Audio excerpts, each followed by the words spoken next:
അപ്പോൾ ഈ സംഭവവുമായി ബന്ധപ്പെട്ട് മുഴുവൻ വിശദാംശങ്ങളും റെയിൽവേ മന്ത്രിക്കും അതേപോലെ തന്നെ ഈ നവീകരണ പ്രവൃത്തിക്ക് നേതൃത്വം കൊടുക്കുന്ന മേൽനോട്ടം വഹിക്കുന്ന സുരേഷ് ഗോപിക്കും ഈ വിവരങ്ങൾ കൈമാറി. അതിൻ്റെ അടിസ്ഥാനത്തിൽ തന്നെ പാലക്കാട് ഡിവിഷൻ DRMനോട് വിശദമായ റിപ്പോർട്ടിന് ആവശ്യപ്പെട്ടിട്ടുണ്ട്. ഇപ്പോൾ തന്നിരിക്കുന്ന വിവരമെന്ന് പറഞ്ഞാൽ നിലവിൽ ഇന്നലെ DRMൻ്റെ നേതൃത്വത്തിലുള്ള ഒരു ഇൻസ്പെക്ഷൻ ഇവിടെ നടന്നിരുന്നു. ആ സമയത്ത് തന്നെ ഈ ഒരു കെട്ടിടത്തിൻ്റെ അപകടാവസ്ഥ ബോധ്യപ്പെട്ടതിൻ്റെ അടിസ്ഥാനത്തിൽ ഇന്ന് രാവിലെ ഇതിൻ്റെ ബാക്കി നിർമ്മാണ പ്രവർത്തനങ്ങൾ എന്ന് പറഞ്ഞാൽ ഫെൻസിങ് ചെയ്ത് ഈ ഭാഗത്തേക്ക് യാത്രക്കാരെ അടക്കം പോകാത്ത രീതിയിലുള്ള ഫെൻസിങ് സംവിധാനം അടക്കം ഏർപ്പെടുത്തി മുൻകരുതൽ എടുത്തിരുന്നു എന്നുള്ള ഒരു വിവരമാണ് തൽക്കാലം DRMൽ നിന്നും റെയിൽവേ വിഭാഗത്തിൽ നിന്നും ലഭിച്ചിട്ടുള്ളത്. ഇനി മറ്റെന്തെങ്കിലും വീഴ്ചയുണ്ടോ എന്നുള്ള കാര്യത്തിലേക്ക് വിശദമായിട്ടുള്ള റിപ്പോർട്ട് റെയിൽവേ മന്ത്രാലയം DRMുമായി ബന്ധപ്പെട്ട് വാങ്ങിക്കും. ഇക്കാര്യത്തിൽ സുരേഷ് ഗോപി ഇടപെടുമെന്നാണ് നിലവിൽ ലഭിച്ചിട്ടുള്ള വിവരം. അതെ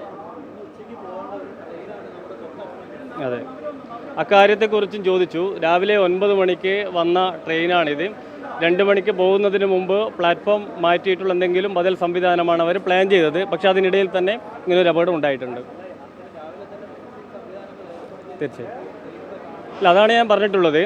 രാവിലെ ഇന്നലെ DRM ഇങ്ങനെ ഒരു ഗുരുതരമായിട്ടുള്ള കണ്ടെത്തിയതിൻ്റെ അടിസ്ഥാനത്തിൽ ഫെൻസിങ് സംവിധാനത്തിനടക്കം നിർദ്ദേശം കൊടുത്ത് പോയിട്ട് രാവിലെ ഇവിടെ ഒരു 10 മണിക്ക് എങ്ങനെ ഒരു ട്രെയിൻ ഇവിടെ തന്നെ നിർത്താനുള്ള അനുവാദം കിട്ടി. ഇക്കാര്യത്തിലടക്കമുള്ള അന്വേഷണങ്ങളാണ് അവരുടെ റിപ്പോർട്ടിൽ ആവശ്യപ്പെടുന്നത്.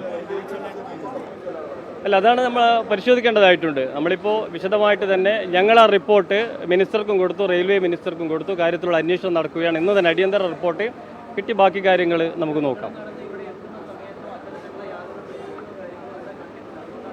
അല്ല, 10 മണിക്ക് ഇവിടെ ഫെൻസിങ് ഉണ്ട് എന്ന് ഇവിടുത്തെ ഉദ്യോഗസ്ഥരോട് ഞങ്ങളും അത് ബോധ്യപ്പെടാനാണ് കുറച്ച് സമയമെടുത്തിട്ടുള്ളത്.